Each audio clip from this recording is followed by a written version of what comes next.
Dans ce tutoriel, nous allons étudier les déterminants des taux de change. Le taux de change mesure le prix d'une devise en monnaie nationale. Il résulte de la confrontation des offres et des demandes sur le marché des changes. En fonction de l'offre et de la demande, une monnaie peut s'apprécier ou se déprécier. Nous allons donc étudier les déterminants qui agissent sur l'offre et sur la demande. Premier déterminant possible, la balance commerciale. Imaginons une exportation française vers les États-Unis avec un contrat libellé en dollars. Le client américain n'a pas de conversion de monnaie à faire puisqu'il dispose déjà de dollars.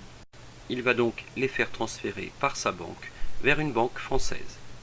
Si le Français n'a pas besoin de dollars, sa banque va revendre ses dollars sur le marché des changes pour acheter des euros. Au final, cette opération va entraîner une appréciation de l'euro. Si le contrat avait été libellé en euros, cela n'aurait rien changé au final puisque l'Américain aurait revendu ses dollars pour demander acheter des euros, ce qui aurait entraîné une appréciation de l'euro. Il faut donc garder en tête que ce n'est pas le fait que le contrat soit libellé en dollars, en euros, en yens qui apprécie ou déprécie la monnaie, mais le fait d'exporter. Ainsi, toute exportation tend à apprécier la monnaie du pays qui exporte. Par symétrie, toute importation tend à déprécier la monnaie du pays qui importe.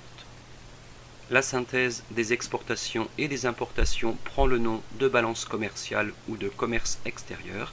Ainsi, une économie ayant un commerce extérieur excédentaire verra sa monnaie s'apprécier.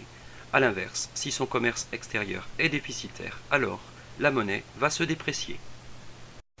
Deuxième déterminant possible, le différentiel d'inflation, appelé encore la théorie de la parité relative des pouvoirs d'achat. Prenons les cas où l'inflation serait plus élevée aux États-Unis qu'en Europe, alors cela entraînerait une perte de compétitivité pour les exportations américaines, entraînant de la sorte une baisse de la demande de dollars. Le dollar se déprécierait donc. On garde en tête que l'inflation génère une perte de compétitivité, dégrade la balance commerciale du pays et donc participe à la dépréciation de la monnaie. Troisième déterminant possible, le différentiel de taux d'intérêt, appelé encore la parité des taux d'intérêt.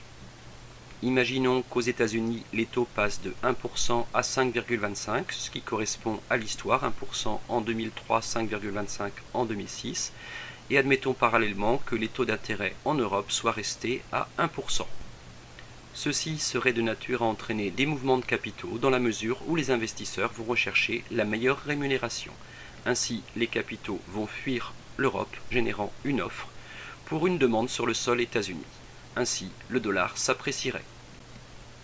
En fait, dans la mesure où les capitaux sont devenus libres de circulation depuis le début des années 90, une élévation des taux d'intérêt dans une zone économique est de nature à attirer des capitaux, donc générer une demande de monnaie et entraîner ainsi l'appréciation de la monnaie. Quatrième déterminant possible, les investissements directs à l'étranger, IDE. En effet, dès lors qu'une entreprise s'implante à l'étranger par construction ou rachat d'une structure, elle va devoir acquérir des devises, ce qui va générer l'appréciation de la monnaie locale. Ainsi, la constitution de réseaux de distribution par les Japonais ou les Européens pendant les années 90 a généré une demande de dollars sur les sols États-Unis. Cinquième déterminant, les anticipations face notamment à une politique monétaire jugée trop expansive par les marchés financiers qui vont pour eux estimer qu'il y a risque d'inflation, face à un risque de dépréciation ou de dévaluation d'une monnaie. Par exemple, si les investisseurs sont certains que le dollar ne peut que se déprécier, ils vont d'ores et déjà dès aujourd'hui revendre leurs dollars, ce qui va précipiter le mouvement de dépréciation. L'annonce de bons ou mauvais résultats macroéconomiques va également influencer le taux de change. La spéculation sur une monnaie rejoint l'explication sur les anticipations. Elle est souvent autoréalisatrice du fait de comportements moutonniers. La théorie du portefeuille sous-entend que les monnaies sont des actifs comme d'autres, permettant une diversification de patrimoine. Enfin, la stratégie de la Banque centrale peut volontairement contrecarrer la régulation par le marché avec l'offre et la demande. Il s'agit là souvent d'une stratégie protectionniste. Au regard de ces déterminants, peut-on considérer l'euro comme trop fort?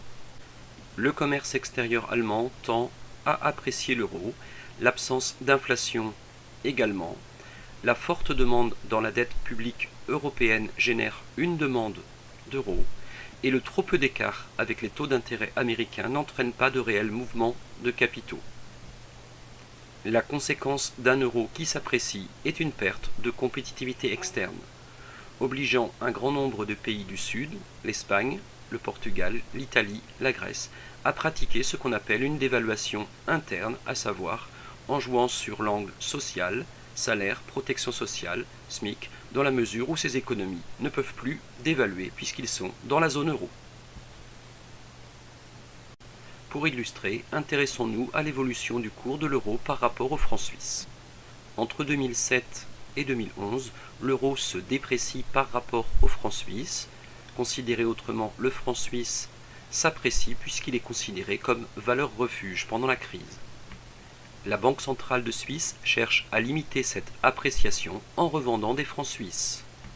Cependant, entre septembre 2011 et janvier 2015, elle décide de ne plus laisser le cours du franc suisse piloté par le marché, mais d'intervenir de façon à ce que le cours reste fixe autour de 1,20 €.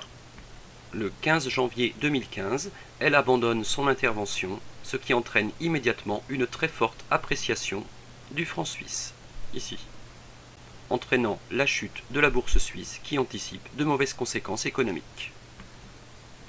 Autre exemple, l'évolution du cours de la livre sterling par rapport à l'euro à partir du 24 juin, qui est la date du vote pour la sortie de l'Union européenne.